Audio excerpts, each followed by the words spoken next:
Hey, what's up YouTube? This is my Laval Quasar Nova deck profile. Our Quasar Nova deck profile. Just finished it yesterday. Yeah, yesterday.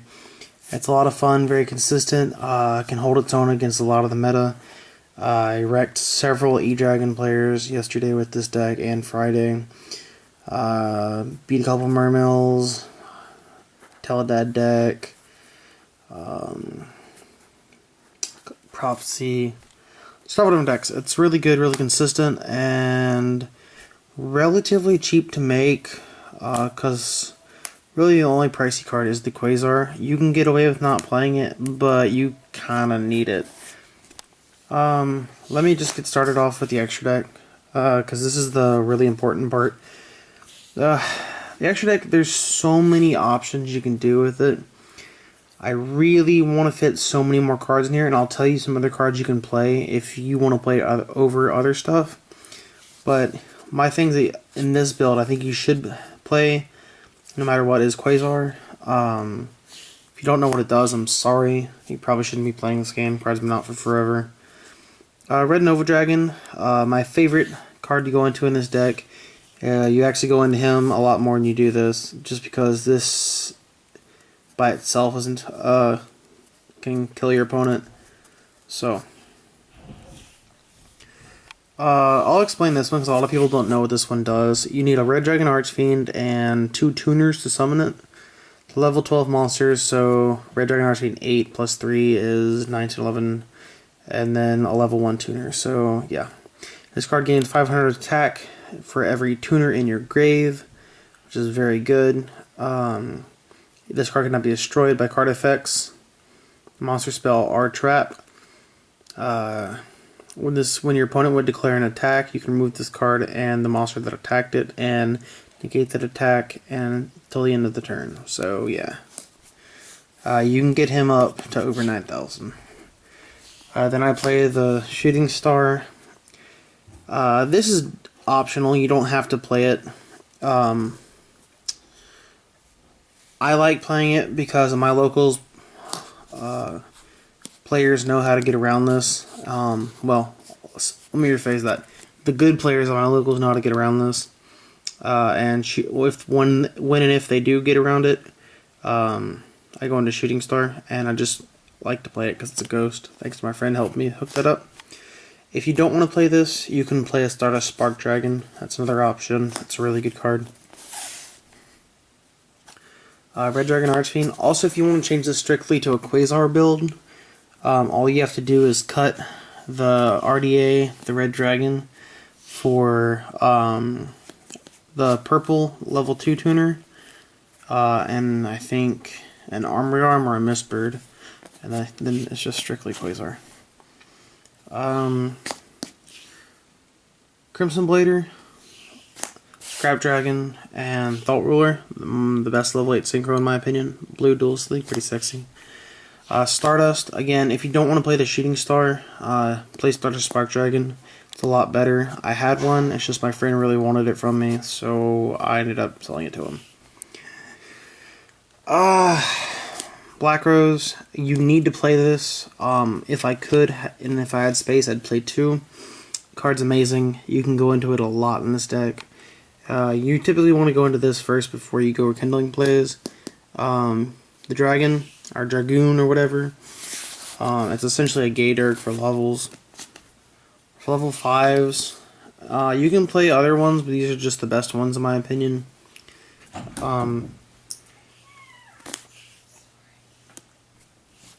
Hyper Librarian, you need to play this because you get pluses off of synchroing. Armides, best level 5 synchro in the game at the moment, in my opinion. Ally Justice Catastor, and Laval Dragon, probably my favorite level 5 in the deck. If you don't know him, I'll explain him real quick. It's not a once per turn ability. You can bounce any 2 Lavals from your grave to your deck and return anything on your opponent's side of the field to their hand. Other options you can play are Magical Android.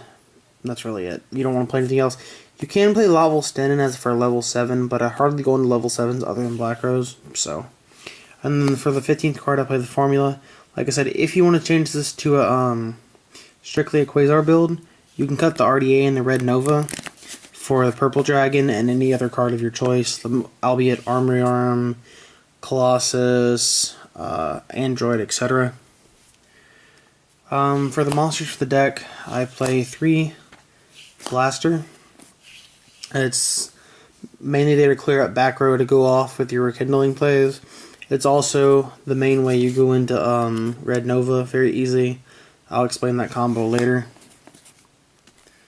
There's a combo you can do to get out Quasar and Red Nova in one turn, which actually happens more than you think if you play the deck right. 3 Cannon, one of the best cards in the deck. For the fact that you can just Black Rose this card and then go Rekindling for game. Oh, I'll set that aside too because there's a really funny combo you can do with that. So, 2 Cannoneer. I tried playing 3. I like playing 3, but 2 is really all you need. Doesn't matter if you banish it because they banish it because you do have the Cannoneer or you. I wish Cannon was 200 defense, or I wouldn't have to play this. But I play this just because of level 4, and I took the third one out for a Boost Warrior because it actually does come in handy. For the rest of the levels, I play 2 Lakeside Lady. You don't need more than that. 3 is dead. 3 Handmaiden, the engine of the deck. For the last bit of fire monsters, I play the 1 Boost Warrior. I play it mainly because it does open up the Quasar OTK. Also for the fact that it's a warrior, you can search it with Rhoda, which is really nice. So, for the last bit of cards, I play a lot of Hand Traps, Gores, 3 Battle Faders, 2 Veilers, and 2 Maxi. And for the last bit of monsters, you play triple card. You need this to deck thin and dig through your deck for those Rekindling, Molten Conduction plays. And it's also level 2 if they Veiler it. For spells, you play triple Molten Conduction Field. If you don't know what it does, it's essentially a double Foolish for levels. Send 2 levels from your deck to grave. 3 Rekindling. You have to play it. It's your Reborn on Crack for the deck. 3 Duality. Again, dig for your combos. You need Molten and Rekindling. It's your win condition. 3 MST to clear out back row for your OTK. Then you play the Rhoda to search for the cannons and the boost. The Gold Sark to search for anything, but mainly the Moltens or Rekindling, whichever one you don't have, and the Dark Hole. So onto the combo, I'll explain. So all you need is a Molten, 2 Rekindlings, and any level 1 monster for sakes of purpose, we're going to say Boost Warrior, or if I can find it. I cannot find it, unfortunately. Where the hell to go?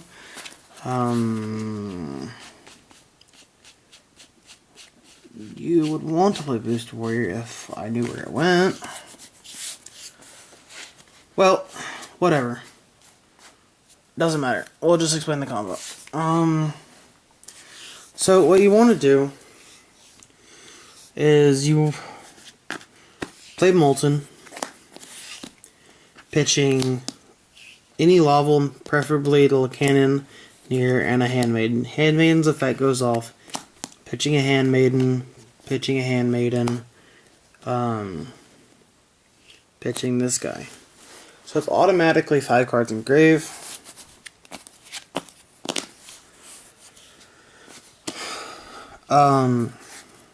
So yeah, that's what you want to pitch. You want to pitch those right there.